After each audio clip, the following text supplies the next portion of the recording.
recording. All right, all good? All right. Hey guys, Dino's Review here, and welcome to the Rockcast. I'm here with my good old pal, Pie Guy Rocks. Oh yeah! Are you ready for the smackdown of a century, brother? Yeah, brother. You got your sprockets ready for this one? Oh yeah, you're gonna get a lot of bad rock puns and wrestling mania. Yes, because for some reason in the mid-2000s, Warner Brothers decided to match Hanna-Barbera classic properties with WWE. You mean the mid-2010s? Yeah, what did I say? That's all the same. Mid-2000s? It doesn't. Yeah. It doesn't. Yeah. Well, it's history by the time this comes out. Oh yeah. Anyway, welcome to the recast. Yeah, I'm Pie Guy Rules. That was Monsters Review. And we are going to be talking about the Jetsons. What are the actual names of these things? It's like... So the first one, the Flintstones one, which came out in 2015, is the Flintstones and WWE Stone Age SmackDown. Okay. And we'll be comparing that to the Jetsons and WWE Robo WrestleMania, which came out in 2017. Interesting. There was also a Scooby-Doo one, which came out before both of these, but, you know... Scooby-Doo... The difference there is that Scooby-Doo has continuously had movies and all these random things be put out. Crossovers. So it's not really even that weird to see Scooby-Doo interacting with John Cena at this point. But the Jetsons and the Flintstones have been kind of really dormant since maybe like the 80s. And so not only are these franchises that are crossing over with WWE, but they're also franchises that haven't had a, quote, modern take on them in a while. So... interesting. Yeah. It's interesting. One of them's also the prehistoric past, and one of them's the bright future. Of course. And I don't know if you know this, but apparently Hanna-Barbera was not very original with their concepts and very much like to just... Okay, Astro is literally Scooby-Doo. I don't know what to say. Oh, yeah, I wrote that in my notes, 100%. Yeah, we're not talking about these movies yet, though. This was just the teaser. Right. Also, on this recast, we are going to be talking a little bit about our favorite cartoons of the 2010s. Since the 2010s are now behind us, we can say what some of our favorites and most influential cartoons were. I think the 2010s were definitely an interesting decade for cartoons. A lot of new stuff. Yeah, a lot of new directions, and then maybe some stagnation in places, but we'll talk about that. Yeah. But before that, Monsters. How you doing, bud? Mm-hmm. I'm doing pretty good. How was your Christmas? My Christmas was good. I didn't really ask or give much, really. Just because I was... I know. No, you learned your lesson from the Grinch last week. You don't need stuff. Yeah, we don't need stuff. Yeah. Yeah, it was all right. As you know, I was busy a lot beforehand, so I was kind of scrambling last minute. Didn't really think about stuff too in depth. But, no, it went over pretty well. I got to spend some time with my family, got to have some good food, got to watch some classic Christmas specials, so, you know, that was all that really mattered to me. I hate to say it, but Christmas just, I've probably been saying this for the past 10-odd years, but Christmas just doesn't feel as special as it used to compared to when you were a kid. So, you know, it's tough, especially when you're an adult and you have all of these other things to do. Just trying to stay festive and capture that spirit and get in the mood. I think you really need to watch the Jim Carrey Grinch again, my friend. I think I do, because it's campy and it's well, no, because festive that's Cindy Lou Who's arc. Oh, And yeah, that's right. She's growing up and Christmas isn't the same. And what does it mean to... I mean, she's still a kid, but it's essentially what does it mean to celebrate Christmas when you're not just, you know, young child. Yeah, it's relatable. And what's Christmas without Jim Carrey in a suit? So yeah, that pretty much sums it up. Okay, all right. How was your Christmas? It was pretty good. I got some cool things. I got a new desk with a cup holder. Ooh. All right, that's pretty swanky. The cup holder, that's the big thing. Dude, and this cup holder is awesome. It's like a metal thing that's screwed into the the desk. And like a little hang-off attachment. yeah, well, what's cool about it is that it actually on the bottom it has metal rings. So like I had a Coke mini can, which are really small cans on it, and the way that the ring sat like meshed with the bottom of the can, it sat nicely in there, right? Didn't fall over or anything because it's not a flat surface on the bottom. Yeah. Similarly, I've got like just a regular cup in it, and it has a ring for that. And for mugs, it actually has like an opening around the outside, so the handle can stick out and face. Oh, towards no you. way! That's so cool. Yeah, I know. I know it's so dumb. It's a cup holder, but it's just like, oh, this is gonna make Priorities, you man. know, Cup holders are important. ergonomics, my friend. Yeah. So yeah, I got that. I got some other cool stuff. I got to spend time with my family and my girlfriend, and yeah, I mean, I don't know. It's what more can you want? I am someone who very much loves Christmas, but I relate, monsters. You know, as you get older and significant others and all that, you have to divide Christmas amongst multiple families and grandparents and kids. I guess at some point maybe but like. It there is a sense of rush and a sense of you don't want to waste the time but you got to fight back against that because ultimately it's just there to spread joy and happiness. And although it's good to put in an effort and make sure you see the people you want to see, I don't think you should ever let it get so much. I don't think there's anything wrong with saying, you know what? We saw you at Thanksgiving. Let's do something for New Year's instead of Christmas. And then you cut one more person off your frantic Christmas Eve and Christmas dash around the globe. Yeah, no.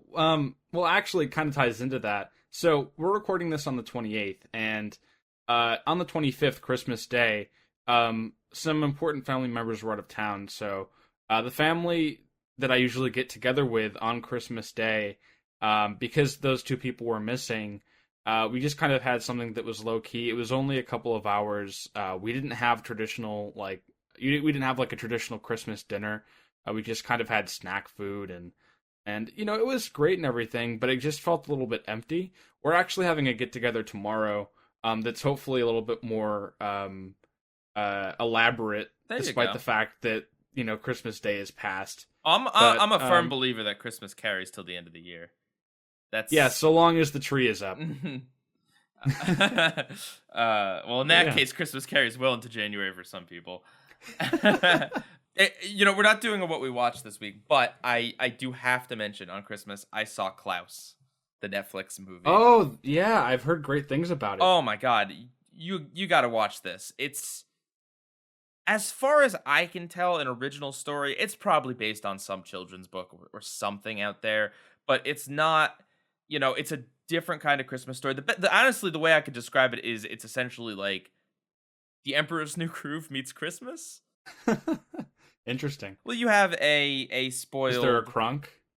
Kinda. You got like a spoiled guy who's been gifted with privilege and is lazy and stuff, and he's thrown into this situation, and he partners up with a big guy who and they kind of have a buddy dynamic to it. But no, it's really fun. I don't want to give anything else away. It's just I've seen people share around clips of the animation on Twitter, and it looks so fluid, and the way that it's shaded looks so cool because it's like apparently some sort of it's like hand animated, but it also it looks multi-dimensional. Yeah. There had to have been some CG used in the movie. I can't believe, I wouldn't believe it if there wasn't.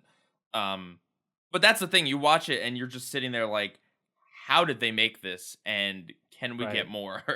But yeah. I also saw there was like an Old Navy tie-in with it. I had like an ad in front of one of my YouTube videos that was for Old Navy, and then they were like teasing Klaus at the end of it. I'm like, that's an interesting brand crossover. Okay. Well, I mean, fleece is important in the holiday season, I suppose. Yeah. All right. Do we have any corrections from last week? Yeah, I got more dates wrong. Christmas is December 25th, monsters. Yeah. Oh man, dang it. This is when we were talking about the Muppets Christmas Carol. We were talking about Jim Henson and when he died, and I said 1991. He actually died in 1990. I guess there's a trend between me and having things 1 year off. So there's that. And then also, I saw someone commented wondering where to find, or I guess what our show theme recast music is called, or where it's from. We've had it in the description of every recast since day one. But it's worth mentioning, especially as the recast comes to a close. This was music that my friend Wiley made. He makes some EDM type music.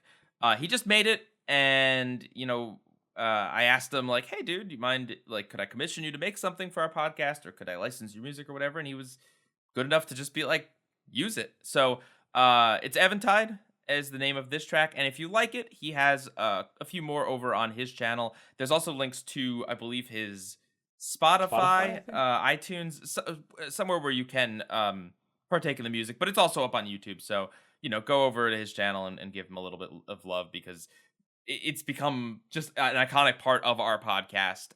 Yeah, but of course it is a song in its own right, and it's pretty cool. Yeah, super talented. Mm-hmm.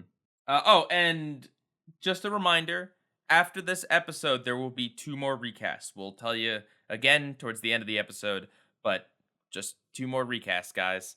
Plus this one. You still got this one to listen to. Yeah. So, all right.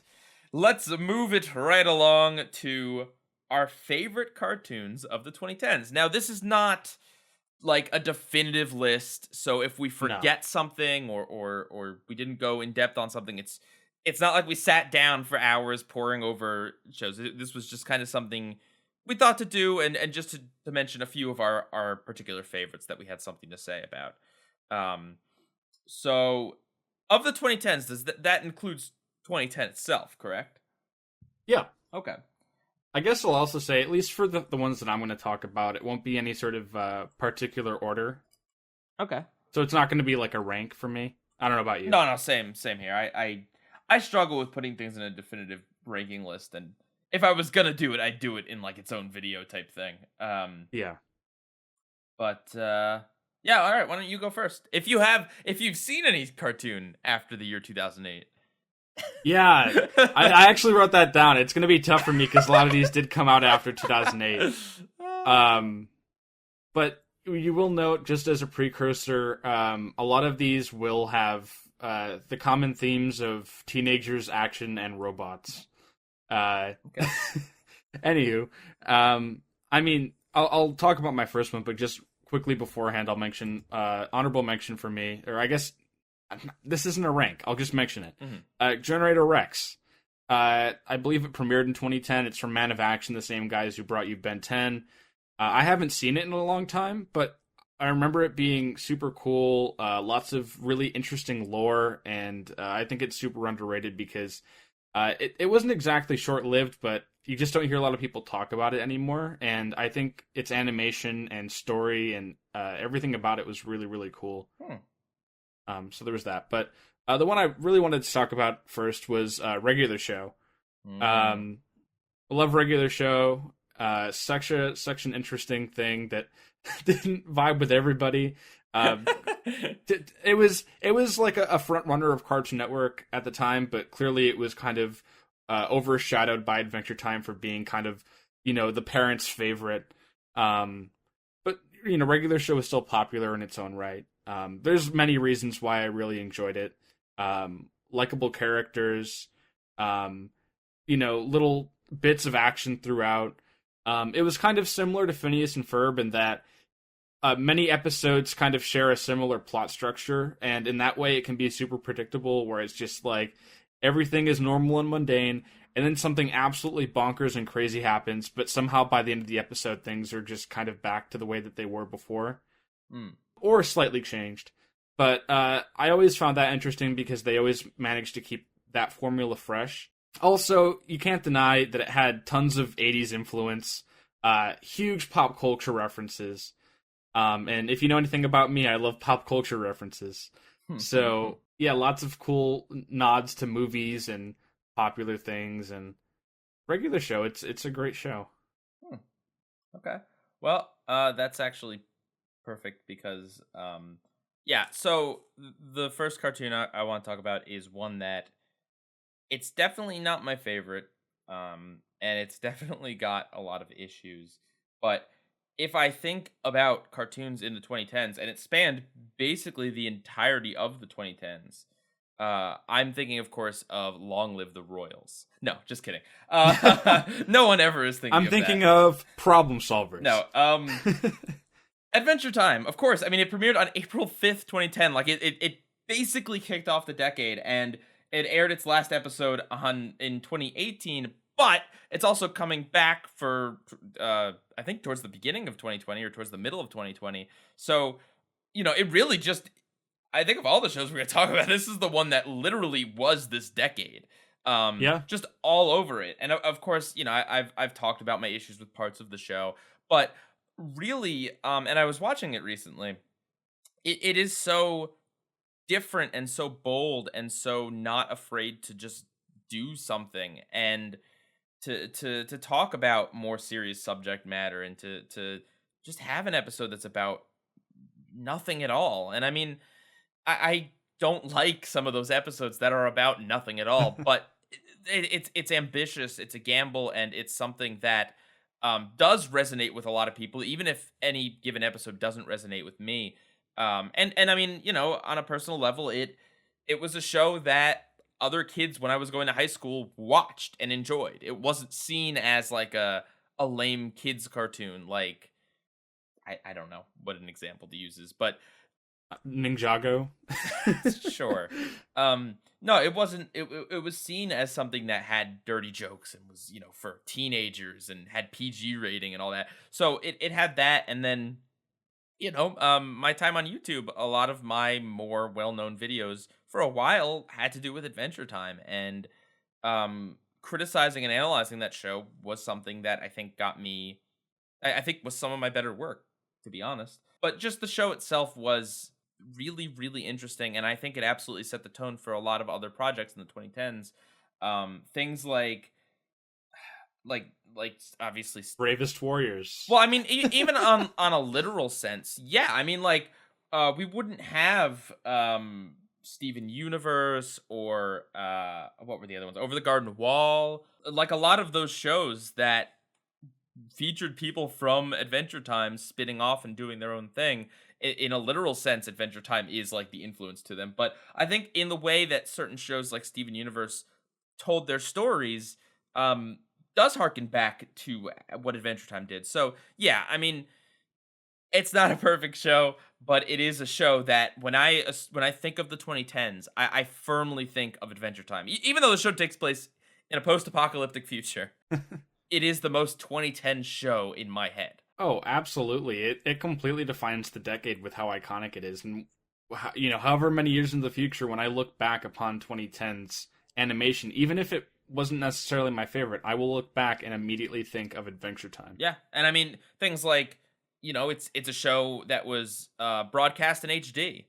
A lot of, we've talked about a lot of shows from the mid 2000s that were made in HD but not broadcast in HD. But Adventure Time, from probably the beginning, if not towards the beginning, was almost exclusively, here's the HD version. Obviously, they had standard definition versions, but that was a big deal. It was also had Blu-rays. Yeah, well, it was one of the early shows to split off 11-minute episodes and just like, nope, 11 minutes, that's the episode. We're not pairing two episodes in a 22-minute formula. I don't really know why that became a thing or like how. I'm kind of curious about it, but Adventure Time is the one I remember as like, wow, so they'll air one new episode, like one 11-minute segment, and then they can stretch it out. And then the other thing about Adventure Time was that for its first few seasons, it ran nonstop. Dude, it had like a month, if that, between seasons. Season 1 and 2, I think, aired, I think it had like a 2-week gap.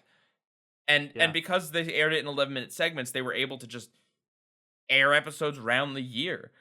So for up until like season 6 or 7, it was almost just like a constant stream of the show. Yeah, it was so popular that, I mean, even though it is coming back, Cartoon Network still, even after it has been using it to promote itself on social media and in the Cartoon Network hotel, it's all over the place because it's so recognizable. Absolutely. And you know what? I'll do an honorable mention too, again, even though this isn't a ranked list, to Gumball, because even though I was kind of a late adopter on the series, I think that Gumball picked up the slack when Adventure Time's popularity started to wane towards the mid to later 2010s. Gumball rose up, and if ignoring Teen Titans Go, Gumball was kind of the mascot after Finn. And similarly to Adventure Time, Gumball is still used very much in the marketing materials, even though I thought it ended, and then people are saying there's a new special coming. Yeah. It's at least semi-ended. I don't know. But yeah, honorable mention to that. It wasn't like a show that I was kind of like around for, but it was definitely the Adventure Time of the second half of the 2010s to a lot of people. Yeah, Adventure Time was unique too because they had the miniseries as well. Yeah, they were the first ones Stakes, to start and then the other one. There was two others, Elements, Stakes, and then Islands. Stakes, Islands, and Elements. Yeah, those. Yes. All right, what's your next one? My next one is Rick and Morty. Wubba lubba dub dub. Wubba lubba dub dub. Believe it or not, this show has been on since 2013, even though it just started its 4th season. And like 40th episode. Yeah. Rick and Morty. I still haven't seen any of season 4, and I did not like season 3. But it's still a show that I really enjoy. Clearly, it's resonated with a lot of other people because I'm pretty sure mostly in between the 2nd and 3rd season, it really caught on with people, whether it be through reruns on Adult Swim or on Hulu or wherever. Because now it's super popular and it's iconic. Oh yeah, it's just funny. I really, really like Justin Roiland's sense of humor. Just kind of drunken improv. It's not very smart and it's not very, quippy or anything, but I still find it funny. It blends a lot of things that I really like into one big melting pot, like science fiction and existentialism. I think that's probably one of the reasons it resonated with a lot of people. It's certainly not the first to deal with existentialism, but it really it focuses on that, and it has a lot of really personal themes that hit close to home with a lot of people, whether that is alcoholism or death or parental issues, things like that. All under the midst of this kind of wacky sci-fi guys with weird aliens that have funny voices and misadventures. And although I haven't been too fond of it recently and haven't had a chance yet to see the 4th season, it still means a lot to me. I have the shows on DVD. I've listened to all the commentaries, and it's fun to watch. I mean, from my perspective, Rick and Morty is just a really, really funny show. Yeah, 100%. I don't rank it as highly in terms of the themes it covers. I don't think it's... I'm not trying to dump on your... I'm just saying what I get out of the show, and the other piece of it is just... It is just really funny. I mean, you're right. It's not... super intelligent. The reason why that copy pasta, where everyone was like, "Oh, you must have a high IQ," is because Rick and Morty's humor is literally like making up schmoopy doop words, and here's a weird voice, booply doop, like two brothers. But that's why it's so universal, right? Because the irony is you don't need to gatekeep this series because anyone can enjoy it. I mean, I probably wouldn't recommend it to children, but I'm sure children have seen it, and I'm sure they've gotten basically all the jokes because there is not really much to it that is beyond that. But that's, I mean, that in a good way. The reason why it blew up is because it has universal appeal in the comedy at the very least. Yeah. Well, I guess I'll just keep following the trends. This is not going to be a surprise to anyone but BoJack Horseman. Mm-hmm. Show which is coming to an end. Technically made it to 2020, baby. Woo! 2 decades. Yeah. But mostly airing in the 2010s. I've spoken before about this show like a lot, and it means so much to me. I think that it is just wickedly funny, but also very meaningful at the same time. It marries a very almost 90s Nicktoons style of animal puns and questions of oh, well, what do they eat if it's when they're eating meat, what is the meat? It does a lot of jokes with that sort of thing and has a kind of immature sense of humor sometimes, but then it marries that to a real core, a lot of core truths and questions and struggles that people have, using the juxtaposition between BoJack's sitcom life that he was on back in the 90s, where everything is solved in 22 minutes and everything is simple and there's not real pain. And his real life, which is so the opposite. He never gets closure on anything. He is stuck feeling pain long after issues have quote unquote resolved. And it does a good job of kind of breaking down, you watch a lot of TV and you expect life to be like that, or you want life to be like that, and then it just isn't. And even though, like, as adults we're smart enough to know fiction is fiction, we still consume media and we still subconsciously internalize some of that and still want to believe that some of what we see on TV could be true. And that's just like one of the many themes on the show. There's a myriad of characters, all with their own struggles. It's a really great show, and I really urge everyone to watch it. Series gonna end later this month, so please watch it. Yeah, what's interesting is that, I mean, in comparison to what you just mentioned, Adventure Time, being this post-apocalyptic thing that's all adventurous with these interesting creatures, BoJack Horseman is pretty grounded. Like, besides the fact that everyone's an animal, I mean, it could be presented in a live action format. Not saying that it should, but I'm just saying, like, it's very grounded in comparison. Mm-hmm. Oh yeah, I mean, honestly, it's more human. Honestly, if you you could, oh god, please don't ever do this, but theoretically, you could do a live action remake of BoJack Horseman, because I feel like even when you strip away the comedy layer of the show, which I think is superb, I think it gets the biggest laughs out of me, even jokes I've heard a million times. Even if you just look at the dramatic side of it, it is really, really good. I think the show works best the way it is. I don't want a live action version where they're all humans or something, but I'm just saying that, yeah, I mean, they do put in a good effort that even though things are cartoony at times, the characters feel like real people and the stakes feel real, and it feels more realistic than most television. Yeah. All right, what's your next one? Got to bring it back to my homeboy Gendy. This isn't technically a show contained in the 2010s, but this portion of the show was in the 2010s. Samurai Jack Season 5. Bringing it up because of how disconnected it is. I mean, well, it's not like disconnected too much, but, just the fact that it premiered like over 10 years after the previous season.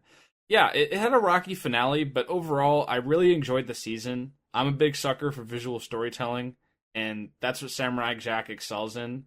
Just kind of taking a moment to breathe, not always being so hectic and fast-paced, and just immersing yourself in the atmosphere and just looking around and trying to get visual cues and hints at what's happening. Everything is so carefully staged and cinematic in its presentation.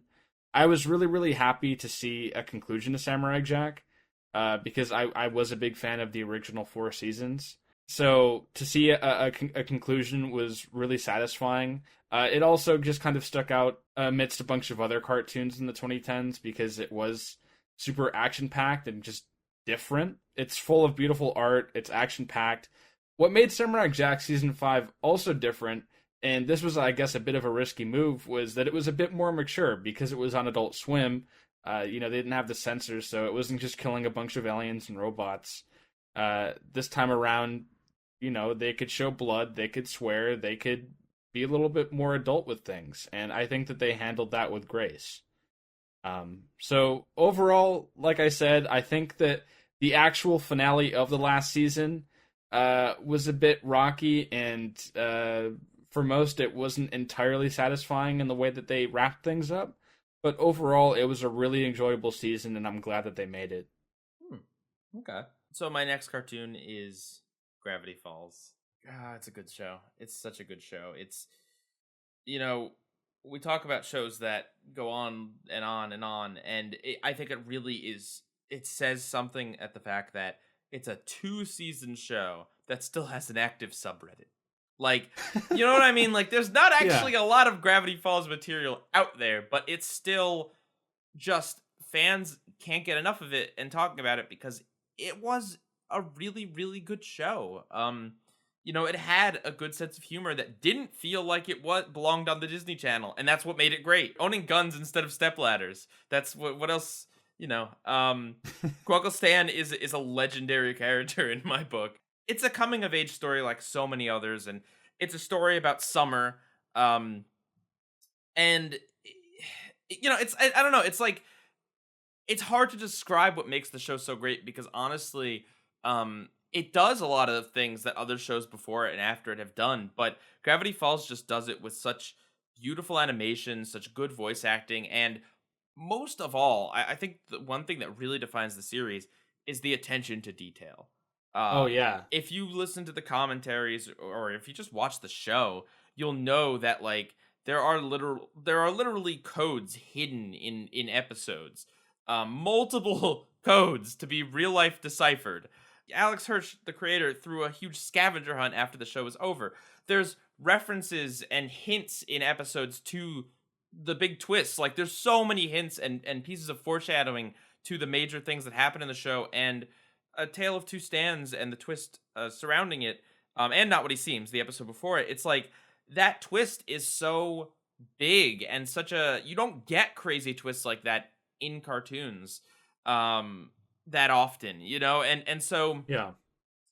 um yeah, it's just a really beautiful fun show, and it doesn't ask that much of your time. Rarely ever do you see a show that's so engaged with its fan base. Yeah, oh goodness, yes. Alex Hirsch is a really cool dude. Like Hmm. that's basically the long and short of it. Also, Robert said he worked on the show King. as he worked on every other show in existence. um, but yeah, no, it's if you like supernatural things, if you like mysteries, if you like comedy and just goofiness and hairy great uncles from New Jersey, uh, watch Gravity Falls. Yeah, Gravity Falls is great. Got any others? Yeah. More Gendy. Hmm. I wanted to mention Symbionic Titan. Ah, People know it for being super underrated and super short-lived because it premiered in September of 2010, but it only lasted until April of 2011. So it was very short-lived. Only had one season and 20 episodes. I haven't seen this one in a long time either. It's on Netflix now. If you live in the US and you have Netflix, you can watch the entire series of Symbionic Titan. Like I mentioned before, themes of teenagers and robots. It's full of that. It's coming of age, kind of high school things, relationships, but also big mech kind of I guess Japanese style robot battles at times. It's super enjoyable, and it's got action, it's got relatable stories, and it sucks that it was cut way too soon because I think this show would have really prospered into being something more than what it is or what it was. If the show was still going on, who knows what Gendy's career trajectory would have been, because after this got canceled, he just kind of got upset and left Cartoon Network and then went to work at Sony for the Hotel Transylvania movies. But no, I think this show really was something special, and I'd highly recommend that you guys watch it. okay, cool. So I have another pick. Despite not lasting for super long, it did only, wow, really 2 years? All right. And like Adventure Time, this is a show that I don't love from start to finish, but The Legend of Korra.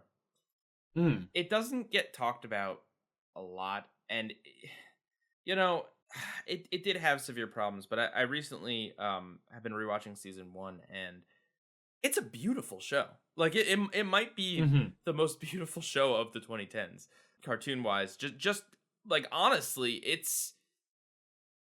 just looks good. I mean that's not the only reason. It botches some things, but then it does other things beautifully. Avatar One's story in particular is just between the visuals and the story and the unexpected nature of telling the story of the first Avatar. It all comes together really well. The show has a level of maturity. Season one famously ends with a murder suicide on screen. Ouch. And Nick.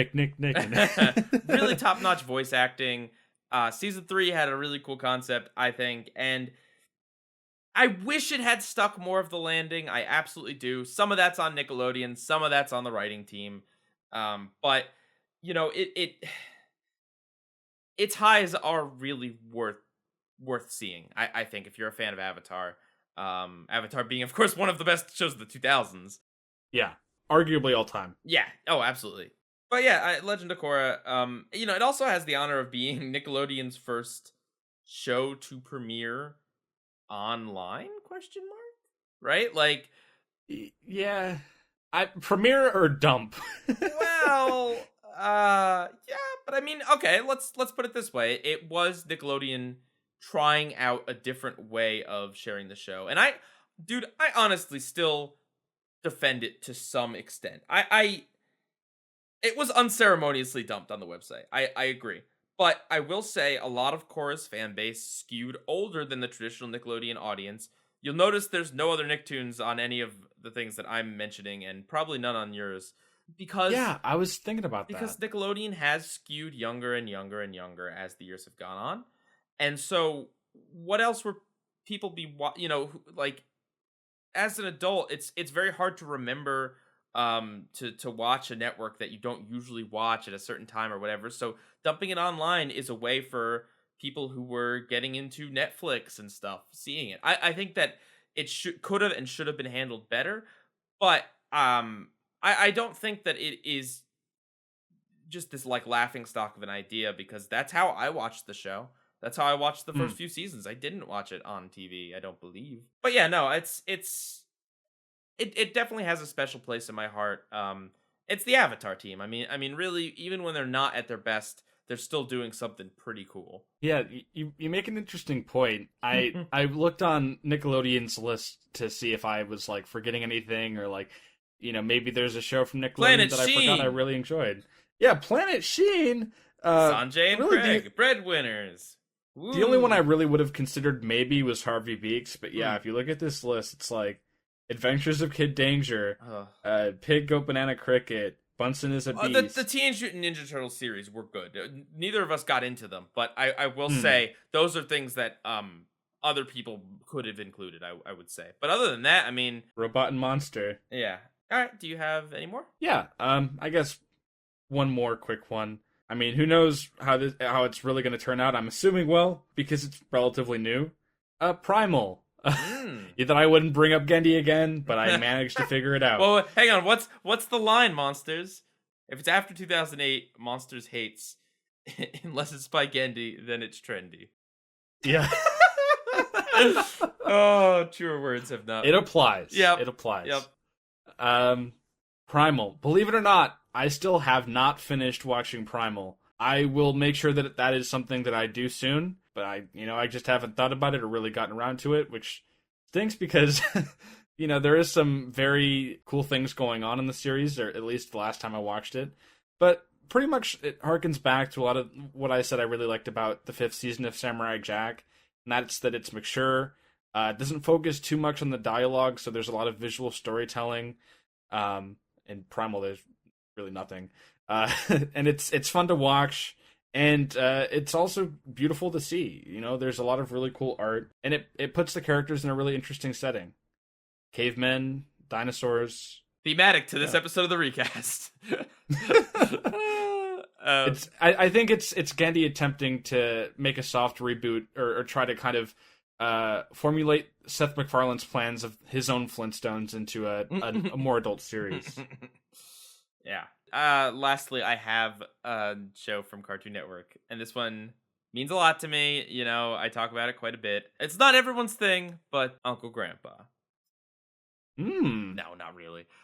Oh. I like Uncle Grandpa, but no. Steven Universe! Come on. Here we are in the future. Yeah. 2020 now. I mean, come on. Steven Universe, the movie, was amazing. That alone would get it on here. But no, Steven Universe is a show that talks about subject matter in a way. It took what Adventure Time did and kind of grew it out a little bit. Focused in a little more, I guess. But yeah, no, there's a lot of themes of acceptance and of kindness and just things that yes, a lot of other shows have done, but Steven Universe puts it in a really modern way. It's not just don't bully people or everyone is cool. It's if you've been hurt before, let's sit down and talk about it. A relationship is more than just love at first sight. it's these are not controversial messages, and these are not messages that haven't been said in other shows, but Steven Universe has a real knack for putting these things in ways that are very current, very modern, resonate with a lot of people, and are not just like preachy. It is very emotional though. Oh, yes, yes. And the songs, oh god, the songs are so good. The animation and the art, like I know it's criticized sometimes, but the visual style of the show looks beautiful. I love the colors especially. And I mean, it's ambitious. Watch an episode like Reunited, watch Steven Universe the movie, and tell me that it's not an ambitious show.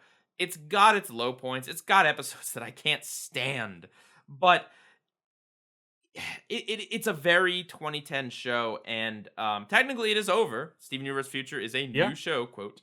But yeah, no, its impact, it's huge. I was in the crowd for Comic-Con, and just the visceral love for the show and the messages and the people working behind the show, it's on another level, honestly. And Steven Universe will be remembered very, very well. Like, the thing is, I talked about Adventure Time, even though it aired through most of the 2010s, its popularity, the amount that Cartoon Network aired it, and the discussion surrounding it took a big nosedive, in part because the show started to suck, IMO. But with Steven Universe, it ended on a pretty good note. Like, was the finale an amazing finale? No, but it ended on a really solid one, and yes, there is like a little bit of decline in the show towards the end, and yes, there are patterns that you can point out, but overall, the show didn't lose its relevance at the end. And it still had exciting things to look forward to, and it still had people watching it and rewatching it and talking about it and all this stuff. Whereas Adventure Time died down, Steven Universe was full force. So yeah, I know you said that like Gumball helped pick up a little bit after Adventure Time, which I guess it did, but like I also feel that in some ways when Adventure Time dipped in popularity, it almost kind of handed the reins over to Steven Universe because I guess tonally it is very similar. And I guess now when I think of like Cartoon Network's current golden boy, it is Steven Universe. I mean, like, if you put it like that, Rebecca Sugar made the 2010s in animation for Cartoon Network. Or I mean, not made, but just like, I guess she would be the winner if you had to crown a winner here. Yeah, and I mean, Steven Universe Future is great and might end up surpassing the show. I don't even know. It also goes without saying, but Steven Universe was also a big trailblazer in representation of LGBT themes. Oh, absolutely. And gender and things like that, which was to a bunch of scrutiny, because if you look at in terms of just media coverage and the social climate of the early 2010s compared to now, a lot of things have changed. Yeah. So this show was very bold in tackling those issues, and I don't know if this is true or not, but I've heard that apparently it doesn't get a lot of funding compared to other shows because it other foreign Cartoon Networks don't air it because it doesn't align with their views. Yeah, the story I heard was that Cartoon Network gave Rebecca Sugar the option of basically ending the show with the finale or whatever, and not getting a huge budget for it, or continuing the show on, but they couldn't do Garnet's wedding. Basically, they couldn't do a gay wedding. And obviously Rebecca Sugar chose to do the wedding, and it turned out for the best anyway, because Steven Universe Future is going strong, and I really think the movie, like, regardless of the finale itself, Change Your Mind, like, the movie is kind of like the finale to the original show, or at least this bridging point, and that just phenomenal. We talked about it a lot, but it's so good. It's so good. When I think of the 2010s, when a lot of people think of the 2010s, they think of change. They think of trying to be more accepting, and gay marriage got legalized in this decade. Yeah. So in that way, Steven Universe is very representative of the 2010s and will be remembered and looked back on very fondly. Right. And I guess one last honorable mention. It's not a show, but Rocko's Modern Life, Static Cling. Static Cling. We talked about it too, but so good. Yep. If you're gonna do a revival thing, do it like that. I mean, I guess you can It was a multi-year endeavor. uh, Considering how long the crew worked on it, or how long we waited to figure out when it was coming out. well, I mean, it was definitely, it was like one of the recurring points on the recast. So, Yeah. Yeah, all right. So there you go. Those were some of our favorite cartoons of the 2010s. Please let us know what your favorites were. If it's a show that's still ongoing and is going to go into the 2020s, it still counts, I'd say. If it's a show that began in like 2008 but then lasted well into the 2010s, include that too. Why not? Yeah. Or if for whatever reason you like the run of The Simpsons that happened in the 2010s, be my guest. But yeah, feel free to talk about that on the Recast Discord server or down in the comments. We're going to take a short break, and when we get back, oh boy, we're going to smack down.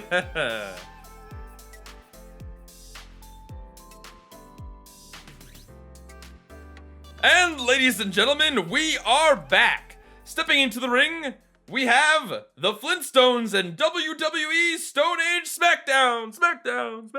Dun, dun, dun, dun, dun. Oh, wrong song. I'm sorry. So, let's get ready to rumble. Okay, the story of this is that Fred Flintstone wants to go on a vacation and take his wife Wilma on a vacation. And he was going to do it with money from work, but he had to pay Mr. Slate back for damages done. So he comes up with this harebrained scheme to create wrestling, including, just a bunch of muscular guys that are just chilling around Bedrock and also making them fight Barney. But he takes it too far and has to pay the price. Bets money on it, does things behind Wilma's back. And all deep inside of that, there's a theme that your best friend is your best friend. Is that the theme? That's the one that they were trying to feed me. I took it. There's a theme in both of these, but I cannot say that they were... They had this sentimental moment where they're just like, Fred, you can't do that. He's your best friend. Oh, yeah, that's right. Like, if there's one thing, my best friend. If there's one thing WWE respects, it's best friendship. Yeah.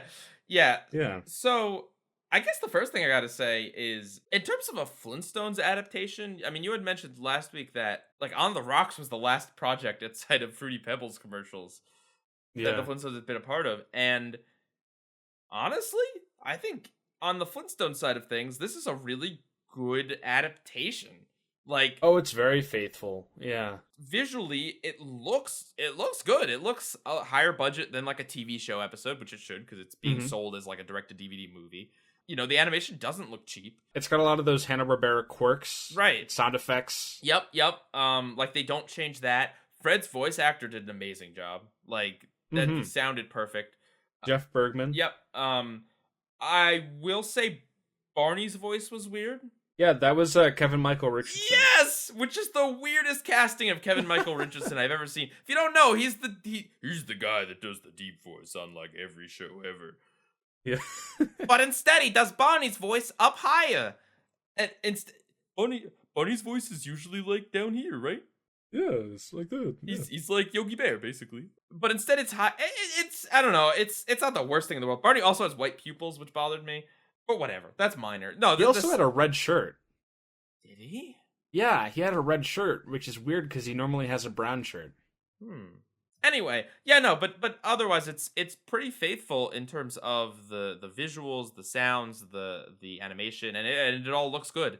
I'll also say, in terms of the story, it is super Flintstonesy. Like, oh yeah, this is the plot of like every episode of the Flintstones, where it's like gets in trouble at work. Right, Fred and Barney sneak off to like, go participate in a bowling championship or just do some sort of harebrained scheme, and they keep it from their wives, and eventually it backfires and their wives find out, and then it all works out somehow. Yep. It feels like it's from the 60s. Like, there's like a shot of like Fred leering at Wilma in a bikini, which is not something they do like a lot these days, especially in animated things aimed at children. There's certainly some like perverted old values? Yeah, I guess. Well, okay. So there's also Like the whole like being afraid to tell your wife something, um that's like a husband wife dynamic that's like really awful by today's standards. Um I guess back then, you didn't want to worry the women folk or whatever nonsense excuse they came up with. But like the whole thing about like Wilma's like, I don't trust him, he's up to something, and Fred keeping it from her, and like the fact that it all works out because they get vacations even though Fred did all these things behind her back. Like it's a very simplistic view of a marriage, I suppose. Yeah. There's also like kissing booths, and There was that one part too where Fred was like, "Oh, I got to see Wilma last night in the bikini she wants to bring on vacation," and then Barney's like, "Oh, I wish I got to see her in that too." and And I Fred's mean, like, like, Barney. but I will say, even though it's got quote like old values quote, I wouldn't say it's like problematic. It doesn't bog it down. No, I don't think I'm not like, oh, this is instilling bad messages into children. It's more just like, It's playful. yeah, they kind of, and I mean, I'm sure it was done because that's the original show did it because it was done in the 60s. So I didn't think it was excessive. It was just kind of something to note that as a part of the faithfulness, that yeah, it's there. And also like, so there's a stone computer in the background. And you might be thinking like, well, that's weird to insert that, but it's like the Flintstones had all sorts of like, they had a TV made out of rocks and stuff. It'd be kind of weird to do an adaptation where they didn't have a computer. You had a shell phone Well, yeah, so they took and the a computer, tablet. and I'm like, there's no way they're not doing a tablet joke by the end of this. And then Yeah. like 30 minutes go by, and the wrestlers are on a shell phone and a tablet. It's funny, ironically, doing a modern reference in the Flintstones is more fitting than anything else. Like, you know what I mean? Like, Yeah. the Flintstones are all It's about just making like they have to. right. It's about making dumb jokes, juxtaposing modern technology with what they would have in the Stone Age. So yeah, they had to do that. It's not like they're twerking or something. Like, No. so that's the Flintstones side of things. I Mhm. would say it is very faithful. The wrestling side of things, Is they just kind of coexist in Bedrock. I just wanted to preface this by saying that I know little to nothing about wrestling. Growing up, I wasn't allowed to watch wrestling because it was against my mom's values of violence, even though supposedly it's staged and super theatric and not real. Either way, it was Still against my mom's simulated values, violence. so. Yeah. Yeah, and I wasn't allowed to watch it, and because I wasn't allowed to watch it, I never grew an attachment to it or had a desire to watch it. So I've never really I've known about it as an outsider, and like I know some of the big guys and John Cena and that stuff, but I really don't know that much about wrestling itself. yeah, I mean, same. It's not that I wasn't allowed to. I just never had an interest. I think I had a Stone Cold Steve Austin action figure. That's There you about go. my involvement with wrestling. Yeah, so I mean, I probably don't have to tell anyone this, but wrestlers are terrible actors. Yeah, But because here's the thing, most athletes are. well, so wrestlers, it is fake and it is staged, and there's like story to wrestling and all this stuff they do. So you would think, okay, isn't that like acting? Like, aren't they? Shouldn't they know how to act in like a movie or It's a like TV show? exaggerated versions of themselves, right? Well, yeah, all it is like ad-libbing yourself down to one cartoon layer. And I don't think everything is like 100% scripted. I think it's just like they're like, okay, in this scene you have a rivalry with the Undertaker, and you're gonna talk about Each character has like their own motives and like personality and way that they act in certain situations. but the wrestlers only have to just kind of ad-lib, and it's generally just like, I'm angry and I'm mean and I'm tough. That's not really acting in terms of, ooh, gonna smack you into a Slim Jim. here now they have lines that they have to read, and every single one of them, it's just a complete flat line. There's no range of emotion or voice acting. I thought John Cena Stone was all right, but he also like he's more of an actor now, like than anything else. Like he is an established entertainment personality. He was in the Fred movies. He was in the Fred movies. He was in that movie called Blockers. Well, yeah, but I mean, John Cena he just kind of looks smug and is just like, I'm John Cena. Yeah, So, he's like an everyman. I guess. I don't know. Yeah, well, so like, I mean, exactly what you think happens in this, where it's the wrestling characters are overly designed compared to the Flintstone characters. Mhm. Like they have like all these lines on their face They and stick stuff out that, like a sore thumb. right, they're overly muscular, which I mean makes sense, but you know, they got tattoos and stuff. I don't know that there's any other character in Bedrock with tattoos.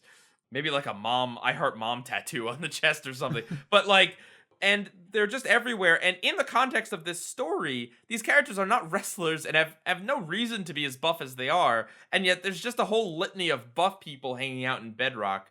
Oh yeah, apparently Fred Flintstone is the person that invented the WWE Yes. 65 million years ago. Some of the relationships and like character things I didn't understand because it seemed like at times they were trying to make like little hints to things that have happened or aspects of their wrestlers' personalities, yeah, that I didn't get. Well, so that's the thing. This is a vehicle for the WWE, not for the Flintstones. Exactly. This was WWE approached Warner about like, hey, we'll do these cross promotional things, and I guess they probably funded it or whatever, and maybe Warner got to keep most of the profits, but it's essentially just to show kids these characters and Promote. get people interested in wrestling With another recognizable property. Right. And so because of that, they don't go through great pains to tell you like, you know, this guy is what is known as a heel, and this guy has a rivalry with this guy. It is just like, here's a few inside jokes, and if you want to know them, watch wrestling. Mm-hmm. They have these weird themes in it too, where they talk about like, yeah, you shouldn't wrestle your friends or something. Well, so here's the weirdest thing I think about this entire thing is that they explicitly say that wrestling is fake. And if you know anything about wrestling, well, A, you know that it is fake, but B, you know that it's like an open secret, you know? It's like they're never going to come out and just be like, "Hey, it's fake," or, you know, "It's all an act." But everyone knows it. It's a part of the illusion, I guess, and a part of the appeal is in making people believe that at least some of it is real. And maybe some of it is, I don't know. But like the fact that they literally do just come out and they don't want to hurt each other, so Fred's like, nah, just put on a show, just throw each other around. And they're like very explicit about like, yeah, this wrestling is just not real. It's just weird to see the WWE just be like, yeah, no. Acknowledge it. Maybe it's like maybe that's the thing, right? You said you weren't allowed to watch it because it was violent. Maybe this is so that the moms watching with their kids can be like, oh, it is all fake. Oh. I guess. Yeah, and if they see cartoons getting tossed around. Right, that's all it is. There's no blood or anything. Little Jimmy can watch WrestleMania. Yeah. Is it called WrestleMania? Is it WWE, WWF? This one's called SmackDown. I don't know if SmackDown and WrestleMania are two different things. I'm sure there's some of our viewers know a lot more about wrestling than we do. I'm so sorry. We tried to get someone who knows something about wrestling on this podcast, but as it turns out, cartoon fans and wrestling fans are like amazingly not overlapping very much. Nah. Like, okay, well, here's a complaint that I have about this. The women do exactly nothing. No female character in this does anything. They are sex appeal. Especially the twins. Yeah, they don't even wrestle. No, well, that's the biggest cop out of all of this is that so Wilma and Betty find out about the wrestling, and then they see like the twins kiss Fred on the cheek or whatever, and they're like, oh, you know, we're gonna get them for that. And then they show up at the WrestleMania and they just crack their knuckles. And these professional wrestlers in real life, I guess in the show they're just two ladies. They just run away. We don't actually get a female on female fight because emulating old values. I don't know. That would mean that would be too much. But literally, yeah, Wilma and Betty don't do anything in the story, and the twins are the only other female characters. So, and I guess the solution to that is you maybe give Wilma and Betty a subplot somehow. I don't know, but it's weird. It's weird that the twins are there. I mean, they're clearly they're just there for here's more names, and they're pretty. You know what? I mean, this was only 50 minutes, like 45 with credits or whatever. And I thought that it didn't overstay its welcome. I was entertained by the Flintstone part of it, and I tolerated the wrestling. I don't think it's like abysmal. The wrestling section, the animation on the wrestling is okay, and there is a level of charm to like, yes, John Cena and The Undertaker is cool, of course. Rey Mysterio and CM Punk.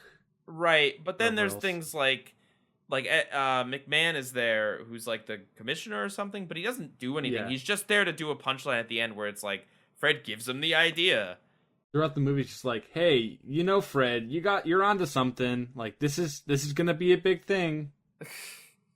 And stupid Fred just he gives him the rights for a vacation instead of like demanding some equity.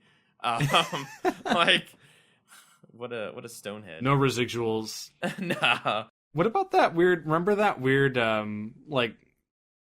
I don't want to say it was a trip sequence, but like he has like this weird fantasy sequence. Yeah, where he's decked out in Gucci clothing, and I mean that was padding.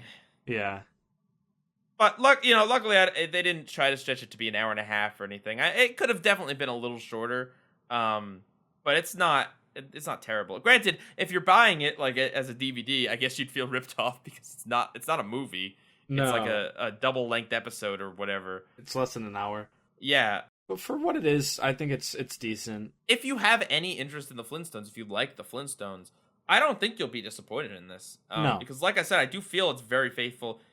Yes, there's the insert wrestling characters, but a lot of it is kept more on Fred and Fred's harebrained scheme.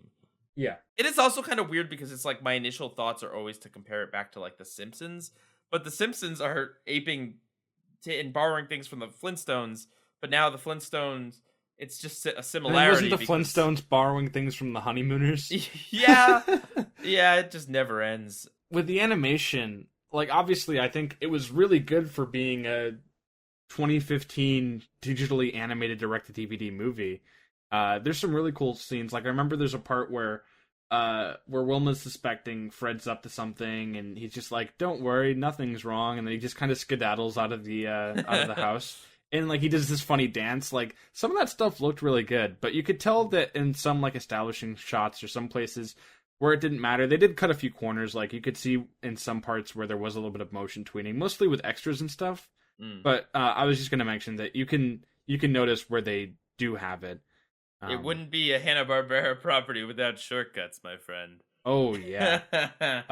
And also I did want to mention my favorite joke out of the whole special was where like Fred goes to visit Barney, and he's like going to bed brushing his teeth, and he pulls out the toothbrush and it's like a dinosaur, and he's like, "I can't believe I went to college for this."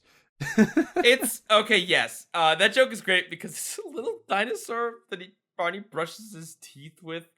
And also like, it's a living is like it's a joke that they used on the Flintstones often.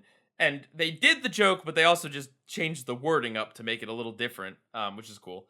Yeah. But yeah, no, I mean, I thought this was decently funny. I wasn't laughing all the way through this, but I think there were a few points where I stopped and had a good laugh. So that's one time when Fred goes over to Barney's house. Another time, Barney's like about to like pee, like you see him like adjusting his fly, and then Fred's like, "Psst, Bon." And then Barney's like, "Rah!" Like he has an over the top reaction. That was really funny. Also, I mean, not really a joke, but clams have to be a super inconvenient form of currency, like literal clams. Let's yabba dabba do this. Like that's so bad it's good. And then my favorite joke has to be when the 1,000-yard stare that Fred does when John Cena's like, "Oh, well, I don't want to be crushing rocks for all my life." And then Fred's like, "None of us do. None of us do." And then it's just a very long Pause. stare. Yeah, of Fred just staring into the abyss. It's really funny. Good comedic timing. Yeah.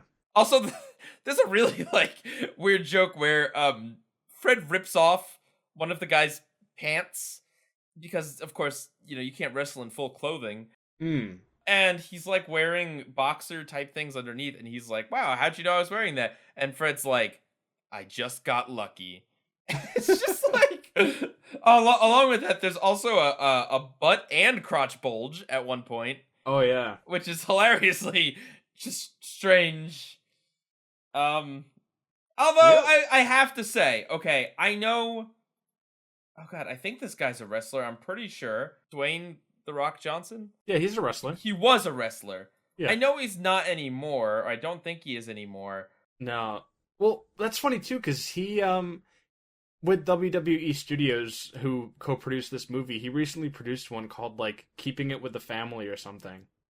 Huh. But anyway, They couldn't have even done a passing joke, right? Like yeah, you get a guy that comes up and then Fred's like, "Oh, what's your name?" And he's like, "I'm The Rock." And then, Fred's like looks at the camera and is like, "Stupid name, you're out."